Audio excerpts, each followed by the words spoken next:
హరిత విప్లవంలో భాగంగా అధిక ఆహార ఉత్పత్తి యొక్క సారాంశంలో భాగంగా మనకు ఈ పెస్టిసైడ్స్ యొక్క ఉధృతి బాగా ఎక్కువైన తరుణంలో మనం వైవిధ్యాన్ని కనబరచాలి, జీవన ఎరువుల్ని పెంచాలి అన్న ఉద్దేశంతో నేను మన ప్రకృతితో మమేకమై సేంద్రియ ఎరువుల్ని ఉపయోగించాలని చెప్పేసి కొనుక్కోవడం జరిగింది.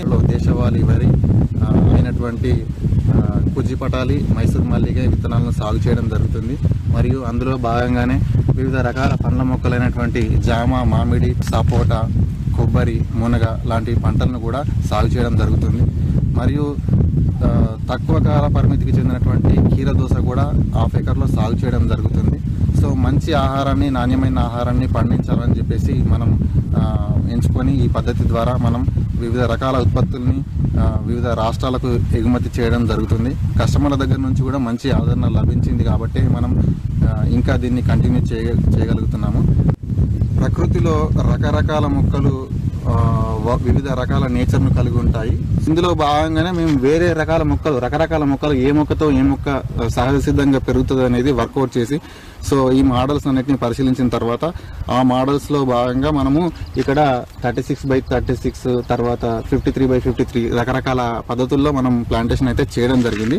ఆరుతడి పంటలైనటువంటి కూరగాయలు, తీగ జాతి కూరగాయలు, బీరకాయ, కాకరకాయ లాంటి తీగ జాతి లేదా మన కీర లాంటి పంటలు 1 ఎకరం కనుక సాగు చేస్తున్నట్టయితే, మంచి సీజన్లో కనుక సాగు చేసుకుని అమ్ముకున్నట్టయితే 1 ఎకరం విస్తీర్ణంలో దాదాపు తక్కువ 2 లక్షల రూపాయల ఆదాయం తీయచ్చు. సో అంటే మనము వరి, మొక్కజొన్న లాంటి ధాన్యంతో కంపేర్ చేస్తే ఇది దాదాపు 2 నుంచి 3 రెట్లు ఎక్కువ ఆదాయం ఉండే అవకాశం ఉంది. అలాగే ఆదాయంతో పాటు నికర ఆదాయం కూడా కూరగాయ పంటల్లో ఎక్కువగా ఉండే అవకాశం ఉంటుంది. ఎందుకంటే కూరగాయ పంటలు మనం రైతు నేరుగా మార్కెట్కు తీసుకుని వెళ్ళి అమ్ముకునే అవకాశం ఉంటుంది కాబట్టి రేట్ అనేది రైతుకు డైరెక్ట్గా లాభం అనేది రావడం జరుగుతుంది. కూరగాయ పంటలు సేల్ చేయడంలో మధ్యవర్తులు ఎవరు ఉండరు కాబట్టి నికర ఆదాయం అనేది రైతుకు ఎక్కువగా వచ్చే అవకాశం ఎక్కువగా ఉంటుంది. కాబట్టి సో రైతులు ఎక్కువ మట్టుకు కూరగాయ పంటలు, పండ్ల పంటలు ఎక్కువగా వేసుకోవాలి.